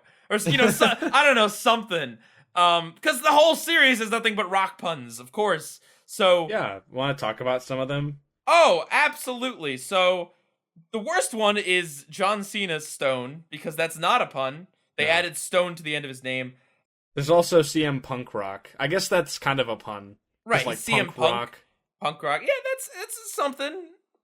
It's a living. Rey Mysterio is Rey Mysteriopel.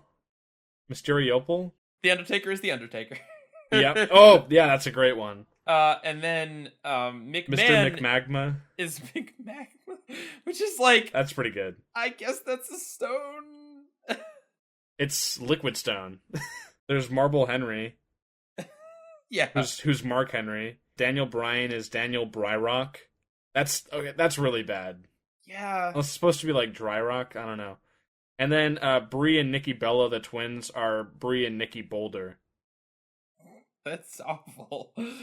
Oh god. Yep. Of course, John Cena's song is in the movie or in the Da, special da, da, da. because it has to be. Yeah, I mean, there's not much to it. It is a kind of, basic character schemes behind spouse storyline that you've seen on the Flintstones or the Simpsons or just like any show where there's a nagging wife and a dumb husband. Yeah, I don't know if you've ever seen a show like that. Yeah. I think it's sufficient. I think it's honestly good. It did right by did right by the Flintstones first and foremost, which I think is important because even though this is a vehicle for WWE, I feel like the target audience for this is mostly people who would enjoy Flintstones animation, be it kids or like enthusiasts of Flintstones material. Yeah.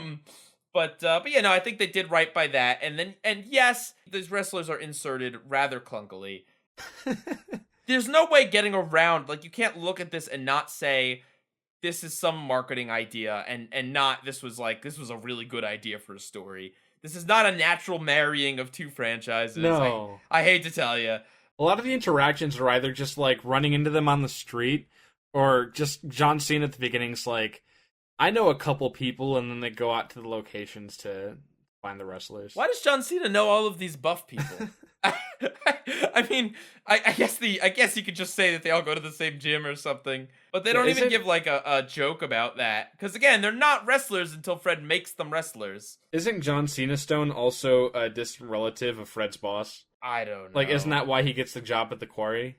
I don't know. Also, John O'Hurley's the boss. Yeah. What else? Oh, one of the wrestlers bullies a kangaroo thing. That's a running joke in this where everyone is like, "Oh, it's a kangaroo thing," and then they're like, "It's a..." Oh, the kangaroo saurian? No, they say the correct name, but even though they said it 4 times, I can't think of it. Anyway, it's like a something roo. It's like a hopperoo. I think it's a hopperoo. Yeah. But but I mean, I think a part of the tacked on nature of the WWE people is the fact that there's so many of them. They tried to cram in a lot. And honestly, had it been like John Cena and like 2 or 3 others, you could have made them feel like more of characters. But as it stands, they feel more just like cameos because there's so many of them and a lot of them don't do all that much. You really could just boil it down to John Cena and then the bully. I forget what his name was. CM Punk. CM Punk, yeah. You could have just had it be those 2, to be honest with you, and maybe like 1 or 2 others as background cameos. And then you would have had more time to develop them. But as it stands, like each wrestler only gets a few lines. And they all kind of seem interchangeable because in terms of the story, they all are, except for the 2 that are bullies, and then the rest of them. You know what I mean? Because like when they're all turning their back on Fred for not being a good friend, like they all do it. It's not like one of them has a different opinion on the matter. They're all just kind of this unified thing.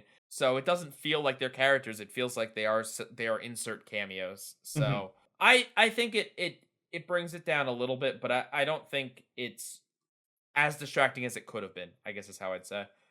Yeah, I agree with that. Also, side note, isn't Rockapulco where they went in the Flintstones on the Rocks? I think so. I'm pretty sure that's where they went. So I'm like, oh no, don't go back there.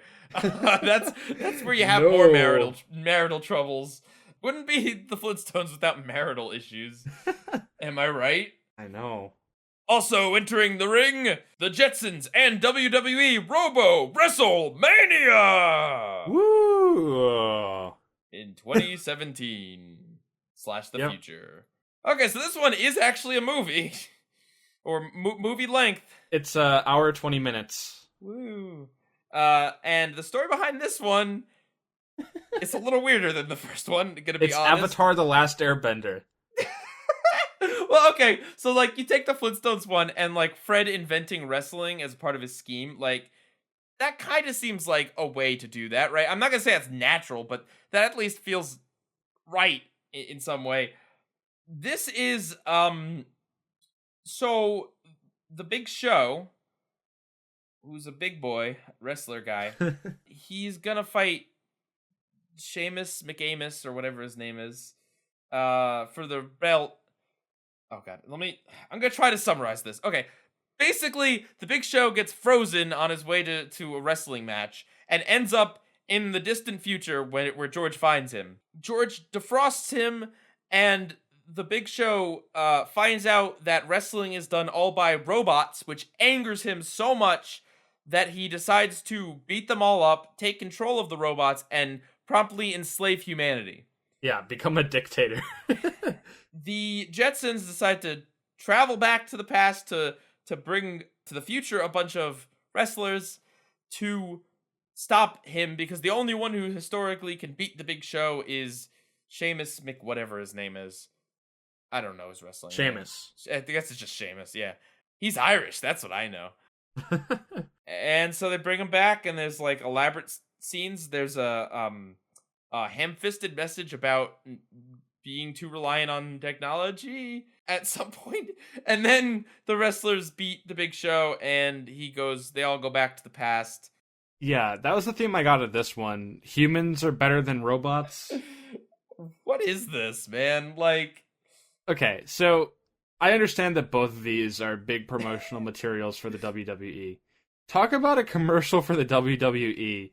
There's just like a 2-minute sequence in this one where it's nothing but the Jetsons like smiling and like positively reacting to like 2017 WWE stars wrestling in the ring. was there some sort of like debate raging in 2015 where robots could potentially take over wrestling, and this was made as some sort of propaganda against it? It's anti-artificial intelligence. Okay, I have a theory, all right, that this, in addition to being a promotion for WWE, that this movie is an anti-gun control law movie.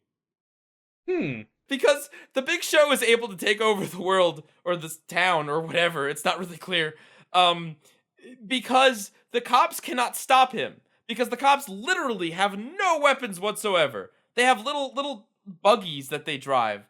And they don't have batons, they don't have guns, they don't have laser guns, they don't have, like, sleep powder, which is a thing in this universe.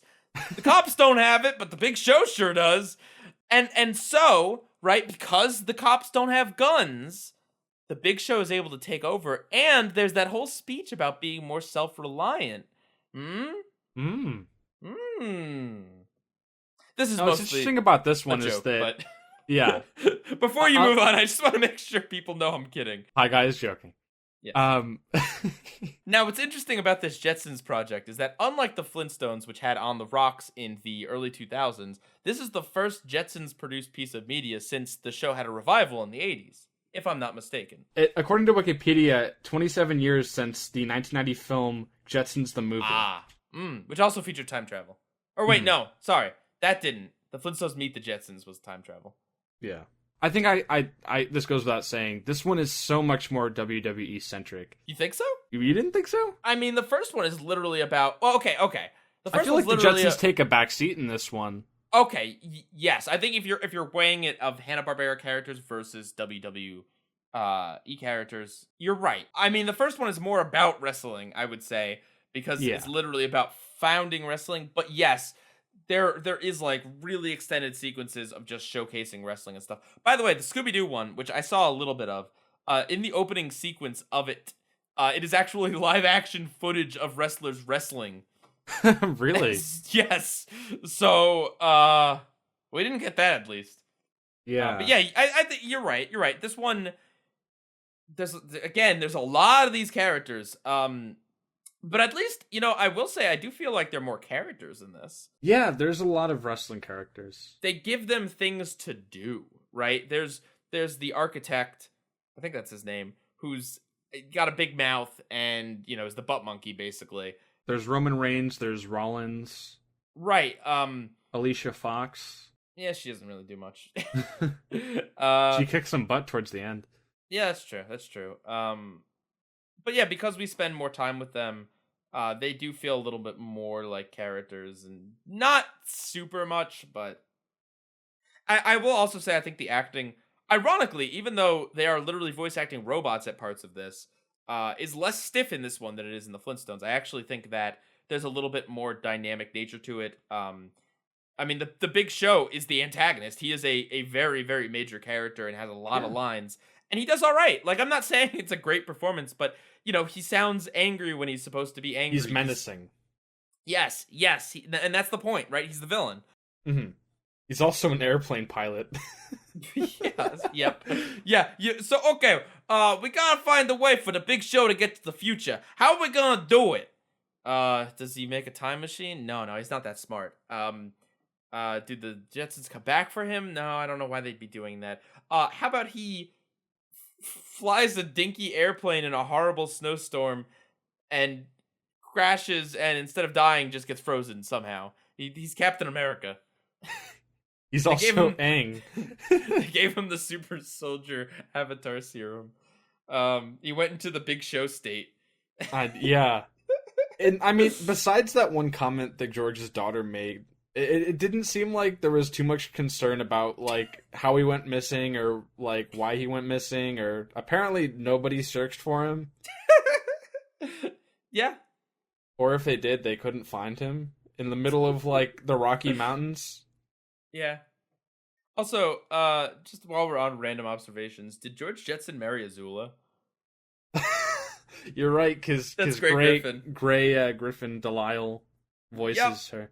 But it's not that it's not just that she voices her. That's the Azula voice, and I'm like, this is weird. Oh. Like, that doesn't really fit. I don't think. I mean, yes, it's like the Flintstones in that the wife has to dislike the husband because the husband's an idiot. But I don't think she's supposed to come off as that threatening.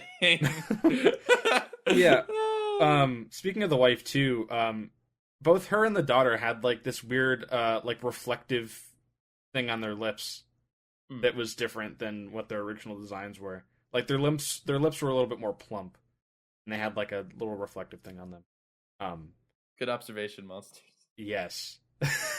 Looking for the real nitty-gritty. What I actually wanted to mention is that besides sharing two of the same writers on both of these, they were directed and written by different people. But the voice cast, aside from the wrestlers, is pretty consistent. Yeah. Because like Jeff Bergman voiced George Jetson in this, he voiced Fred Flintstone in the other one. Kevin Michael Richardson is in the Jetsons one. He voiced the Drill Bot. Gray Griffin, Tress MacNeille. I don't remember if Frank Welker was in the Flintstones one. Probably as Dino. Yeah. Eric Bauza. So yeah, they share a lot of the same voice actors. The Undertaker's in both of them. Well, a robot version. It's the Undertaker and McMahon. Yeah. Those are the two that get to be in both. I don't know if the Undertaker actually has any lines. Wait, was that the Undertaker? One of the robots towards the end, yeah. Oh. All right, well, let's get into this. I think this has more of a story than the Flintstones one, but it's very ambitious. Yeah, but in a way that's kind of its undoing because it's just not. I mean, like, it's interesting at parts, but there is a lot of wrestling fan service, and there is a lot of like, oh my god, like they really want you to know that daughter Judy is studying ancient history of the 21st century because for some reason that apparently wrestling is important enough to study in school hundreds of years from now. Yeah, because the WWE exists in the future. It's just the W is silent and it's actually robots. I found it so absurd that I just kind of sat there and Right, cringed. right. Well, I mean, I because was they had like, to still make it ugh. WW. So, but yeah, they really want you to know she's studying that, and Elroy is He's got time travel figured out. Gee, how will this figure Wow, into he this came plot? he was second place in the science project. Wah, wah. How dare George miss his son's science project because he was working hard to earn money for the family? That's another theme. Yeah, work doesn't come before family. But but what does that even mean? Like, okay, I guess you could argue he took on more work than he needed because it's not a paid promotion, but you can also argue that doing the unpaid promotion is a way to Street cred. hopefully work yourself into a promotion. It's Yeah. not like he's doing it because he's having fun. Like, it's not like Fred Flintstone going behind his wife's back. It's like, how did he not know he was? I guess if he didn't tell her he was work, I don't know, but it's dumb. The women in this do slightly more than in the Flintstones, but are also generally useless and naggy for no reason. Hmm. Also, Astro is just Scooby Doo now. Yeah, I did look He's- at it. Is Frank Welker? Yeah, that's exactly Scooby Doo's voice. Whoa! What's that? A talking dog? Well, there's a line in this about how McMahon has met a talking dog before, and that is indeed a reference to the time he met Scooby Doo. So there's continuity. Yeah. The Jetsons exist in the Scooby Doo universe. But yeah, no, I mean, like, oh god, like, why did they try to do a message, right? It's. You ever seen the movie Wall-E? Monsters? Yeah. This is that, but like worse. I mean, that's not a question. I mean, like, a lot worse. The whole humans versus robots thing. Well, no. Wall-E was not humans versus robots. Wall-E was, the whole don't get too reliant on technology, right? Yeah. Do things for yourself sometimes, or else you'll become lazy and helpless. Yeah, because they have all those humans hovering around that are schlubby. But yeah, it's like the movie happens. The Big Show is not happy with robots replacing humans, but then towards the very end, it's like they hack on this message just out of nowhere. It doesn't feel like it was built correctly up. It feels like at some point one of the writers was like, "You know what I hate? Kids are on their smartphones too much. Get them off them smartphones and into some wrestling." What he said. Because yeah, I mean that just rang hollow. That felt like just filler. Didn't need to be there. There's a lot of gawking at the wrestling when they go back to the past, and like I'll admit it's animated pretty well, but it just It feels forced. it's a commercial. That of everything else, I mean that felt the most. This is a commercial, 100%. It's just a few minutes of like ooh ah and showing all these flashing lights. Yeah, it goes on is the thing. And then George like interrupts the match and everyone goes crazy because it gets all unhinged and everyone's fighting each other. Yeah.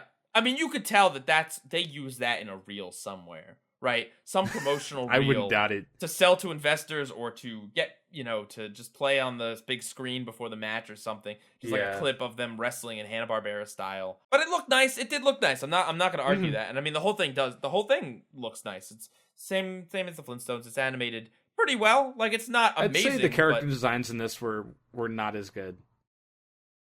For the wrestlers, at least. Like, I did not like the way the Big Show looked.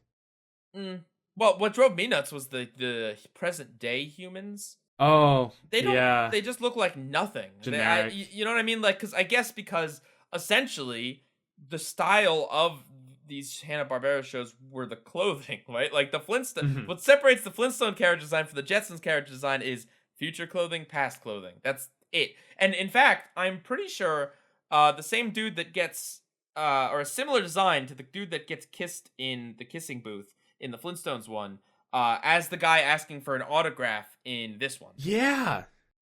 Cute Easter egg or rehashed design, you decide. He actually reminded me of Fred's boss. Really? Yeah. But maybe that was just me misremembering. Yeah, I don't know about that. But yeah, no, I mean, George also has a boss that yells at him. Yeah. Rosie calls George Mr. J, which just makes me think of Harley Quinn, who didn't exist when the Jetsons was the thing. So yeah. I don't, but it's just kind of funny. Also, time travel's wonky. The computer shows that the Big Show is missing, even though he's returned at the end.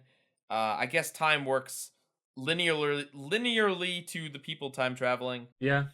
Or to the convenience of the plot. Yeah, most likely. It's so dumb that the Big Show is able to take over literally just because he's muscular. Like, Yeah. I'm not expecting him to pull out guns because it's a cartoon, but like laser guns or like knockoff or like do like Futurama where it's lightsabers but they're batons. Right. Show them at least trying something. The police officers in this did not have a role. No, they're dumb. I wouldn't even be mad at the Big Show. All right, I'd be mad at the police and the government for like allowing this society to be so weak. This and is what your pathetic. tax dollars go to. They've got little Scooty Puff Juniors from Futurama. That's what they're riding around on. Well, in Futurama too, they're super funny. In this, like, they have no personality. They're almost kind of just like stormtroopers, where they're just like henchmen. Well, the robots? Or The cops? well, I mean both, I guess. Oh yeah. Well, because the thing is, the cops. It's like they don't even try, and they're not even important. It's just. I don't know. I guess there's no military in this world. Like, I mean, hey, listen. If the future wants it to be peaceful, I'm all for that. But they don't really establish that they're living in a utopia where there's no bad person who would ever try to take advantage of the fact that the cops can't do anything. Yeah. There's not a lot of consequences in this. Well, so that's probably the other thing I laughed at is at the end, the Big Show gets defeated and he's like, well, I guess, it was just madness from winning the belt and being confused about the future and being upset about robots. And that's why I took you over. I'm sorry. And then it cuts to the crowd and there's a beat. And then the crowd's like, yeah, we don't forgive you. That's not an excuse. And then he's like, "Whoop, back you in time." enslaved us? Yeah, it's like you made us build these statues. That's a good joke because everything gets wrapped up nice and easy. So it's kind of nice to put a little bow on that and be like, actually, people are upset. I think a kid would have fun with this. It's not, it's like some of the fillery stuff is just kind of, it's fun wrestling stuff. It's not necessary, but at least it's animated well, so it does hold your attention a bit. The story, it is a story. They did try, right? They tried, like, how can we have an antagonist who is a wrestler? And like, their reasoning, they have to go back in time because Sheamus was the only one able to beat him, or like, that makes sense. And like, he can't back down from a challenge because that's how wrestling works. That's how those narratives work, as I understand it. There was effort put into this to try to make it fit the WWE theme and to not just have it be some hacked on story with WWE characters. They tried to make it more of a story than just like, here's what wrestling in the future is like, which they could have done, right? They could have just had a story where these are wrestlers in the future. So, I applaud them for some effort. It's just, I wish this was shorter. Yeah, I agree. And it does feel completely bloated. It feels, again, the same problem where there is a lot of these wrestling characters that they bring in. So, although a few of them have personality quirks, like the twins, I don't know what they do. I don't know what their point is. They're just there. There's other wrestlers that are just there. The fight where they're fighting, there's like a long chase scene and then a long fight with the wrestlers and the robots, and it does kind of feel stretched out a bit. Yeah. I'd still say that both this and the Flintstones were better than I was expecting. I was honestly expecting this to be the trashiest trash. Shameless promotion. Right, low budget to just make it just be a promotion at the cheapest cost possible. But it's not. They did put an effort in both of these, I would say. It's just, there's only so much you can do when you have to include all of these wrestling characters and force it. And I'll be honest with you, I don't think the Jetsons is all that great as a show. I haven't seen the show in a while, but just like the characters aren't that interesting. I mean, no, there's something endearing about Fred Flintstone and Barney Rubble and their goofiness. There's something endearing about them. I don't really. George is just kind of bland. My favorite character from the Jetsons is their like housemaid robot, Rosie. Yeah, Rosie had more personality. She was like hitting on all the robots in this. She had like an actual thing to do. Like Astro. Oh yeah, cute. Astro didn't have anything to do. Elroy and daughter Judy got like one thing each to do. Jane the wife got nothing to do. I like that they kept referring to them as boy Elroy and daughter Judy. That's a dumb joke, but I like it. Yeah. But yeah, I don't think, I think the Flintstones is classic. I think the Jetsons, it's like, you want to believe that it's classic like the Flintstones, but in reality, it only aired for one season back in the 60s and then like 2 short seasons in the 80s. It was never as popular as the Flintstones. And it's still pretty iconic, just not as iconic as the Flintstones. It's iconic for just iconography's sake, not because it was ever anything great, I think, personally. Yeah, I agree with that. I just have some random observations. The first one is that they redid the Jetsons theme, but for the WWE stars. What'd you think of that? That was pretty good. Yeah, unique. It's cute. Because it's cool, because it sounded like the original theme, but I guess, they were able to arrange it in a way where, the singers sound the same. Not like where Fairly Odd Parents brought in Chloe and they couldn't remake the song well. So it sounds like an awful parody. Yeah. It's like they had a choir of a bunch of people singing the Fairly Odd Parents theme, and then like only 2 people showed up for the Chloe version. Anyway, continue. Yeah. So there was that. One observation that they completely glossed over is that during the climax of the end action scene, there's a part where Big Show like falls, part of the platform that he's on crumbles and he falls, and then George picks him up in his flying hovercraft or whatever. Not the Big Show, Sheamus. Was it Sheamus? Sheamus, and then the Big Show jumped after. But yeah. But there was like a car sitting beneath them. Oh. Or like because remember how they like built a cage around them out of like the flying cars? Yeah. When that one person fell, there was a car beneath them, and then the car fell. And then they don't show what happens to the car. It was so did somebody die? Remotely piloted car. Yeah, they were all remotely piloted. It's like a Tesla, because those are in the future, I'd assume.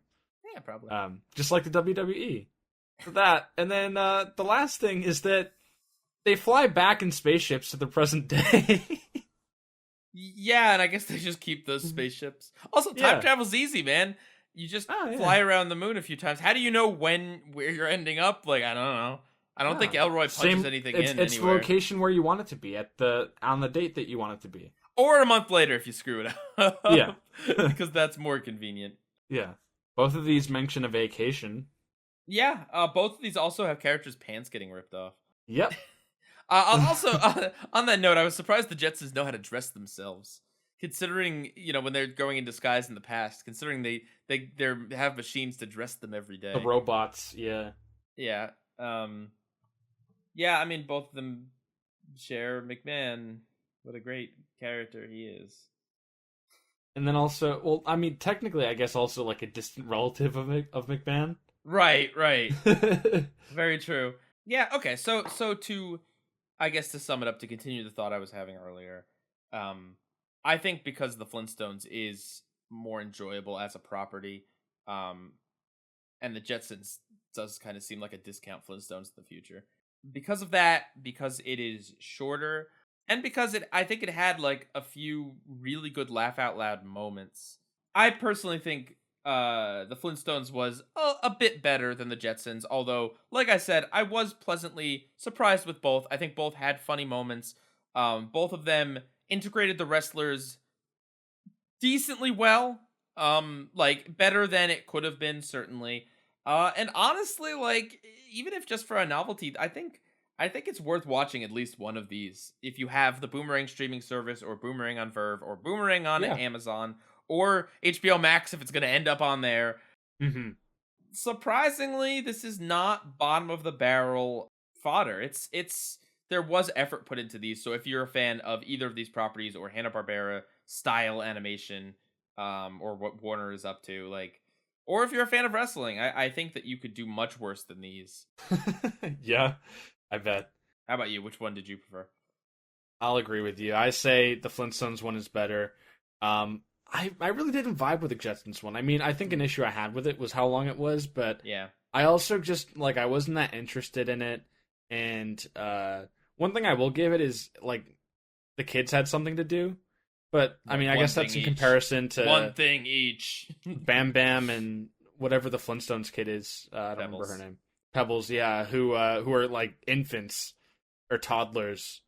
So but yeah, I wasn't vibing with it too well. I found that at least like they had more wrestlers, but and they had like more to do in the WrestleMania Jetsons one. But in the Flintstones one, I thought the personalities were more tame. I kind of liked the conflict that was going on. It wasn't this big like I just felt it was drawn out with the whole like becoming a world dictator thing. That's such a cliche. Yeah. And I don't know, like sometimes it's cool when they can at least like make fun of the cliche, and I guess they kind of did here, but like I don't know, I wasn't having it. I like the more contained story, and that it was more about Fred and Barney in the Flintstones one. And I mean, as worn out as the whole conflict was, I thought it was interesting and well done. Okay. Yeah, that's fair. It was more funny, like you said. Felt more Hanna-Barbera. I guess if you're a fan of like weird media, I mean, this is certainly there.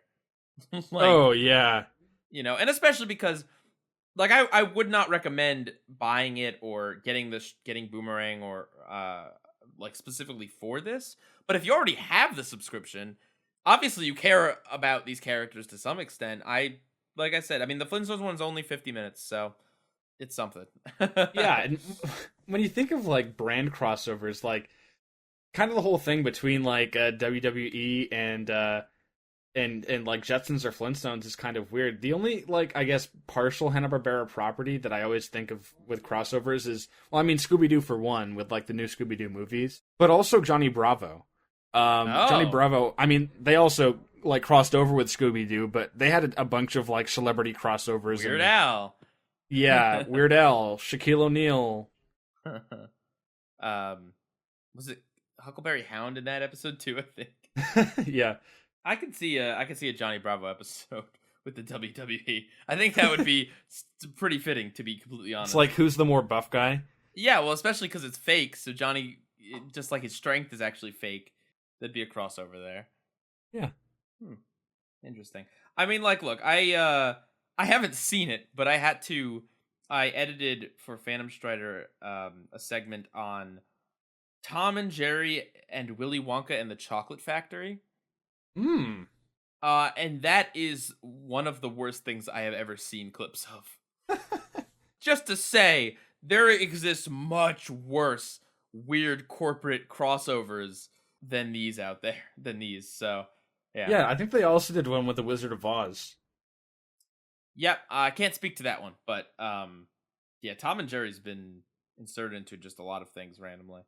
And Tom and Jerry's a great example of how awful, because they don't speak, so it's not like they can be the characters. It is literally Willy Wonka and the Chocolate Factory happens, and then but there's a cat and mouse chasing each other during the events. They're along for the ride. Yep, they don't affect anything, or they don't affect much. They're just there.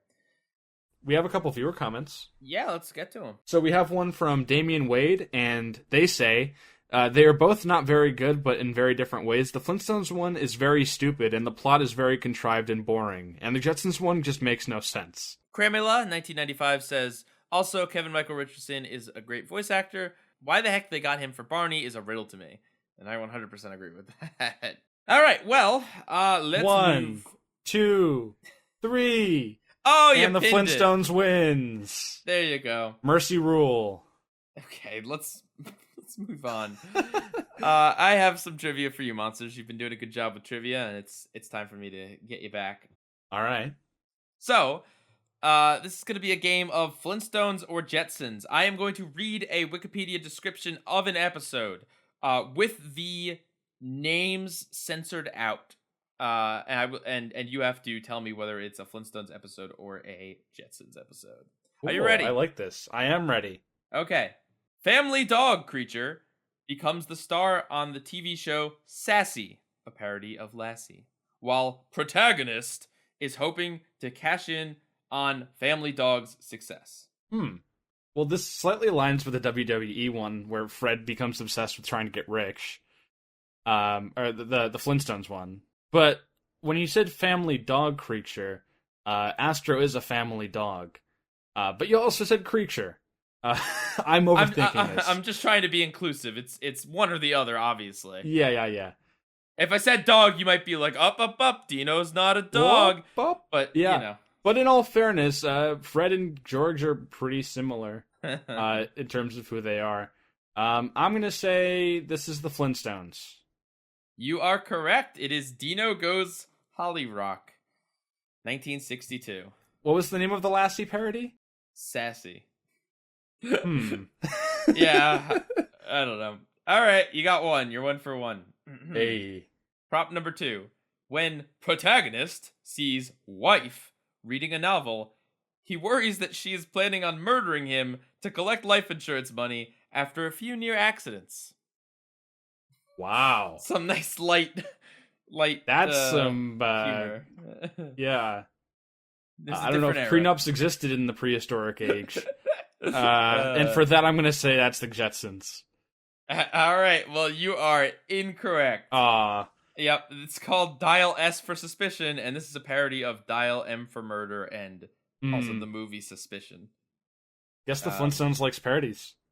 Yeah, just like The Simpsons. All right. You are 1 for 2. Prop number 3. When wife gets overly tired from doing housework, her doctor prescribes her a vacation at a dude ranch. Make of the term dude ranch what you will. Yeah. I don't know if it's intentionally double entendre phrasing or what, but welcome to the dude ranch. That's what the description is. The only thing I changed was the name of the wife. Well, this is probably gonna screw me over. I'm just gonna try to go with my best logic and instinct. I'd assume that in the future it wouldn't be the wife who's doing the housework, but rather the robots. So I'm gonna say this is the Flintstones. I got you. That's what you would think, but this is the Jetsons. The title is The Dude Planet. 1963. Wow. Yeah, a year after Dino went Hollyrock. And someone dialed S for Suspicion. All right, you're 1 for 3. These are good. You're tricking me. Thanks. Prompt number 4. Protagonist begins inventing again and creates a reducing formula called Protagonist-O-Cal to take off weight. The formula winds up shrinking Protagonist to less than a foot tall. Wow. Mm-hmm. So again, the thing that he invents is the character's name -O-Cal.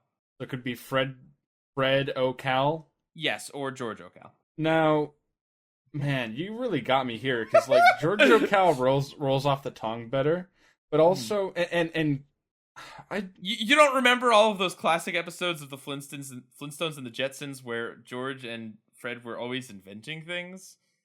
Yeah, well, I was gonna say, like, I don't know. It says again, so this must be a character trait of one of them. But to what I know, I've never. I don't know. I feel like George would be more likely to invent something because he works for like a space company or something. Spacely Sprockets. Yeah, like for rockets and things. Whereas Fred kind of works at a quarry. Can you reread the prompt one more time? Protagonist begins inventing again and creates a reducing formula called Protagonist-O-Cal to take off weight. This formula winds up shrinking Protagonist to less than a foot tall. Now, I think you're also trying to trick me with this one because Fred is the character who's the more chubby of the two, so I feel like he'd be the one that's more likely to try to get off weight, but I feel like this is something like more futuristic and less like Flintstone-y, so I'm just thinking in circles here. I'm going to say it's the Jetsons. You are wrong yet again. Oh, man. It's called Itty Bitty Fred O'Cal. Yeah, I mean, I would feel like a shrinking plot would be more of like a futuristic thing. And yeah, I mean, like the future inventions and stuff, but the Flintstones was also weird. It had the Great Gazoo, so it was not one to shy away from.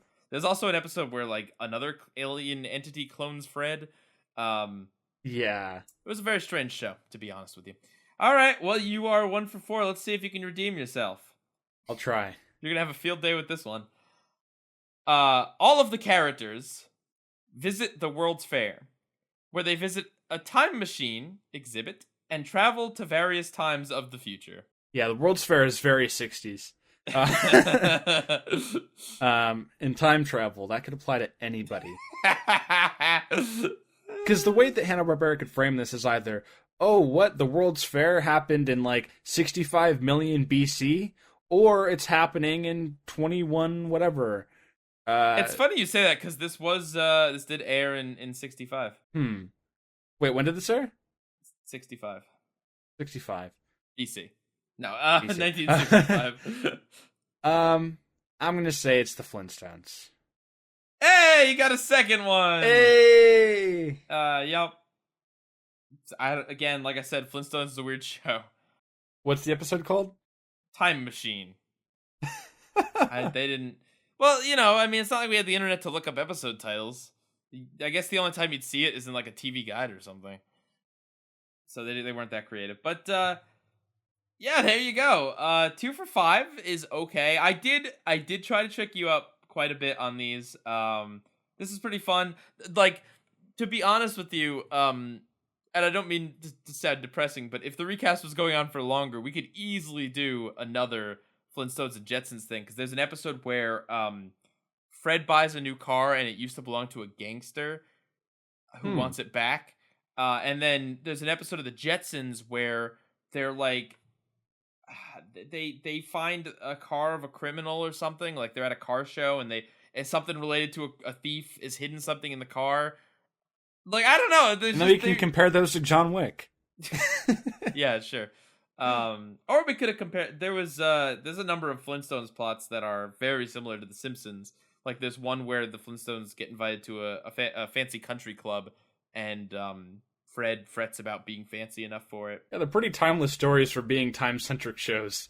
Yeah, you don't say. Well, because let me tell you a little secret. Generally speaking, those shows were written just with modern stories, and then what? No, you either add a bunch of rocks or rockets, and there you go. You're on top of it today. Yeah. All right. Well, next week on the recast, we are going to finally be covering Batman the Animated Series. In a suggestion by Toonjay723, so thank you very much for this one. We're going to be doing the Batman the Animated Series episode Perchance to Dream, and the Justice League Unlimited episode For the Man Who Has Everything. These are both episodes about Batman and Superman being put into trance-like dream states where they are forced to imagine a world in which their greatest tragedies have never happened. But just as a reminder, there is 2 more episodes of the recast that remain. So if you want to talk about the podcast in its last weeks here, we do have a Discord server. Link is in the description. And yeah, we have a pretty active community, and there's talks of someone's going to make a server to kind of be a sequel to the recast server once we shut the recast server down in a few months. But yeah. Yeah, I guess there's going to be info about that in the recast Discord. So definitely make sure to check that out. Yeah, if you want to get in on viewer comments or questions or news submissions or just, corrections or anything, if you want to get in on the podcast, join the Discord, and this is your last chance, really, in the next few weeks. So, all right, well, this was wrestling-tastic. Yeah, that's a good pun. No, it wasn't. The W was silent, though, in that pun. All right. Bye, Guy Rules, out.